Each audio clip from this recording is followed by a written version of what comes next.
think I'm gonna like this new girl.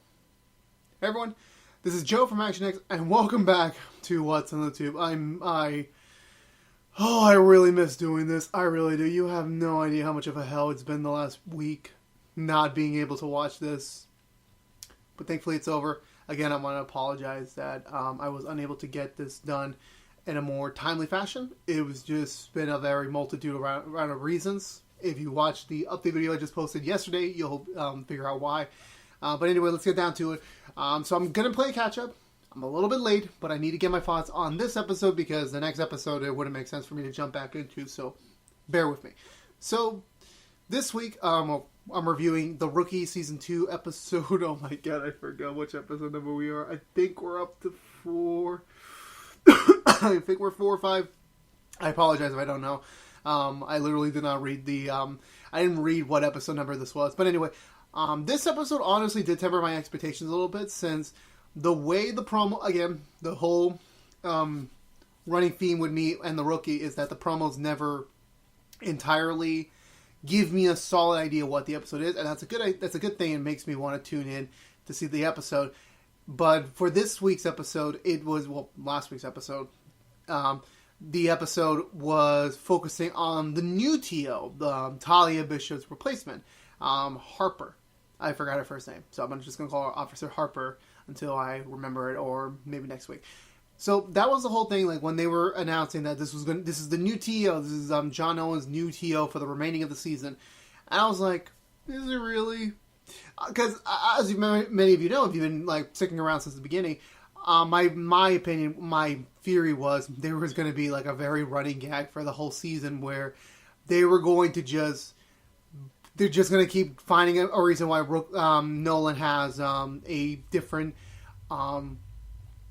higher authority figure in his life every week without getting to a new TO. Because how would that work considering the fact that Bishop was in charge of him for the first season, and then for I assume the first half of his training, and then switching to a new one.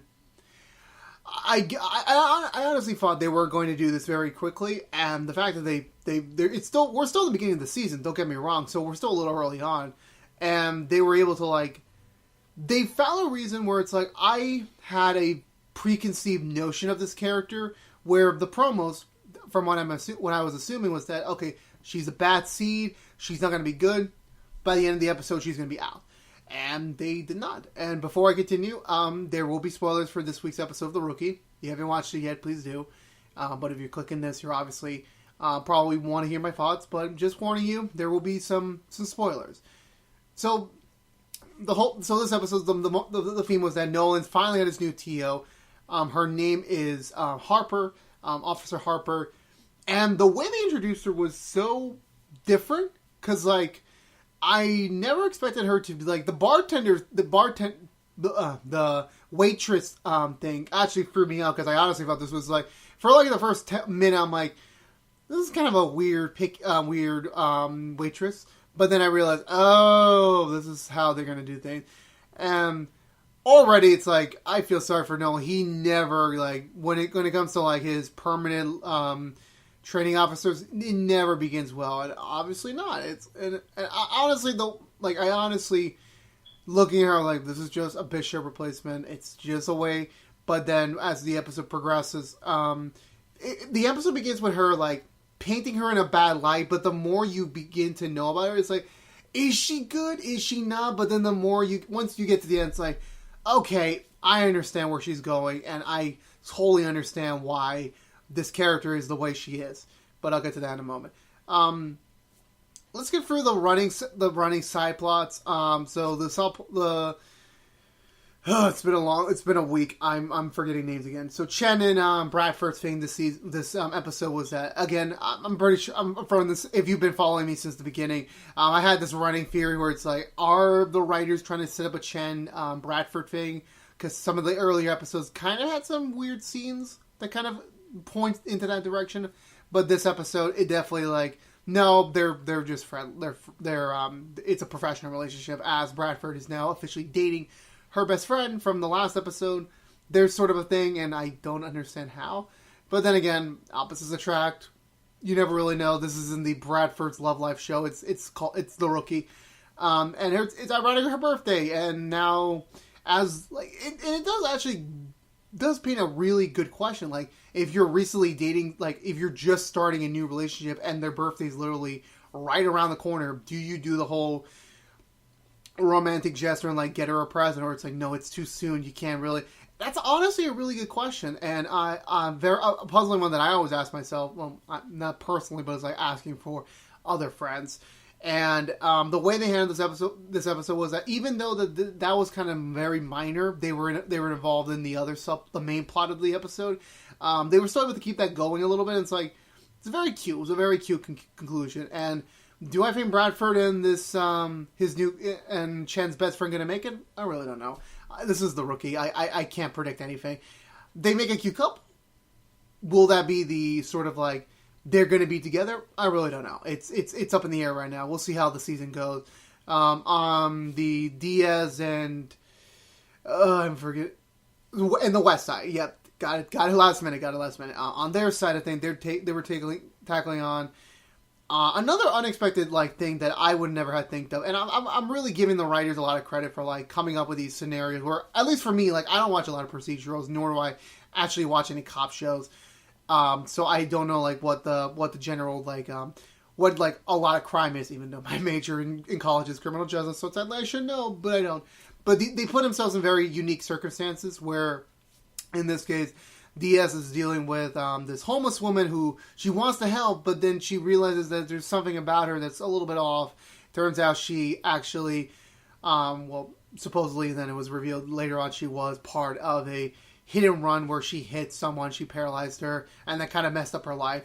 And she's been living in this self-exile state as a homeless person for like a decade, which is like really crazy. Like, again, I know traumatic experiences do have their toll on people, but to the point where she gave up her entire career, her entire life.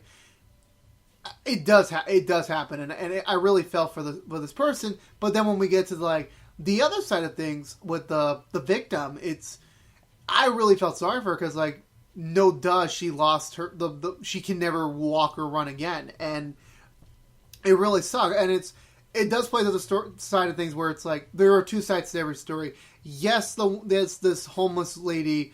She did this horrible thing to this other person, and she has been torturing herself for a decade. And you really feel for her. But on the other hand, you have this other person where it's like she is unable to use the lower half of her body for the rest of her life. I mean, the glimmering hope at the end of the episode, at least on that subplot, was that she actually did find her husband during her rehab train.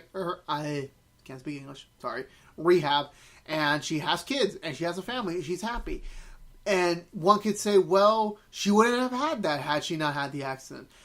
It's kind of the silver lining in a bad thing. And it's very difficult to say whether or not it was the whole accident worth it. Honestly, if she's happy, she is happy. But whatever happens to the homeless lady next, she'll get what she deserves. But it does really suck that she had to go through that whole decade of suffering.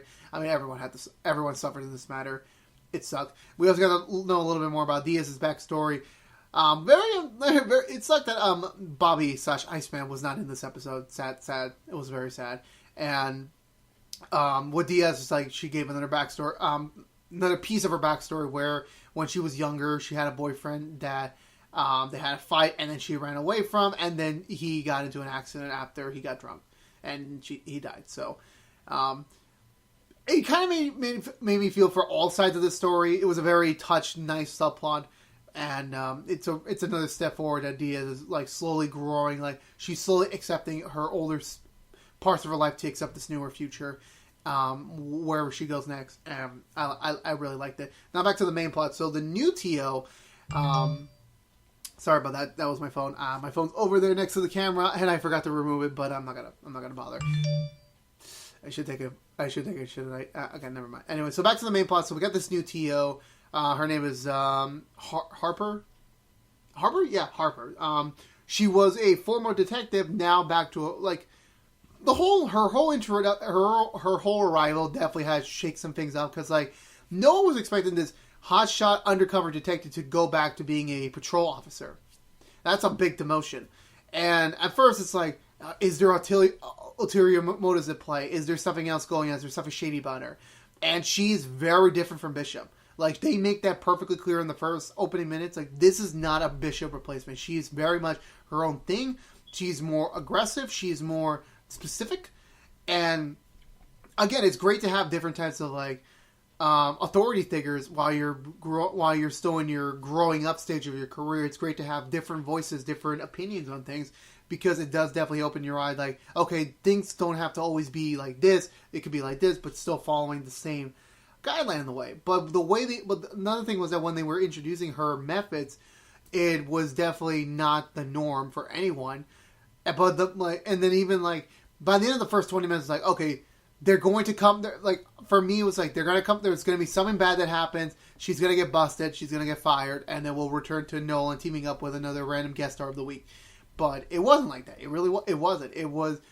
We figured out that she was an undercover agent for the cartel for 4 freaking years, and and the life of being in part of that world is not gonna it's not gonna have any positive effects on you because it's at least for me, I have a preconceived negative view on it, where selling drugs, always being on the run, always being in danger, it's going to wear on a person's psyche after a while, especially after 4 years. And so her coming back from that service and going back on the field is on the streets is definitely something that that eventually, like, you slowly start seeing her. It's like, oh, she's a bad officer. She's not going to last the episode. And it's like, at the end of it, it's like, I want to see where she goes. I'm really curious on where she goes. And because, again, she's very different from Bishop. And the fact is that Bishop isn't coming back, supposedly. We don't know how things will turn out from now on. Going forward, we don't know. Like, anything can happen. But we're not going to see her. And this new... and Harper is going to be Nolan's new TO for hopefully the remaining of his training period. And hopefully they'll be able to grow. She'll be able to grow as a character. And,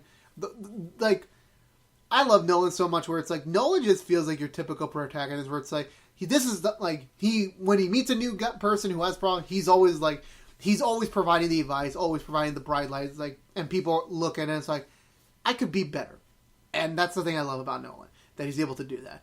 We didn't get any updates on Nolan's doctor friend or his girlfriend. We didn't get that this week. It was mostly him being acquainted to this new TO in his life. And it's definitely going to be a very different dynamic going forward, because, like, when it came to him and Bishop obviously set the ground rules. Like, Bishop takes no nonsense, but as they grew throughout the first season, she definitely warmed up to him.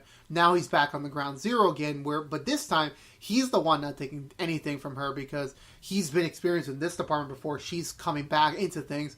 So while she is training him, in another way, he's also got some responsibility for her. So it's going to be very interesting how that dynamic is going to play out for the next few weeks, and hopefully for the rest of the season. I'm really curious to see how this dynamic will grow, and whether or not I'm just really curious how things are going to go about with these two. I'm trying to remember if there was anything I was forgetting from the main plot. It was your typical, like, drug dealer buzz, learning more about Rebecca.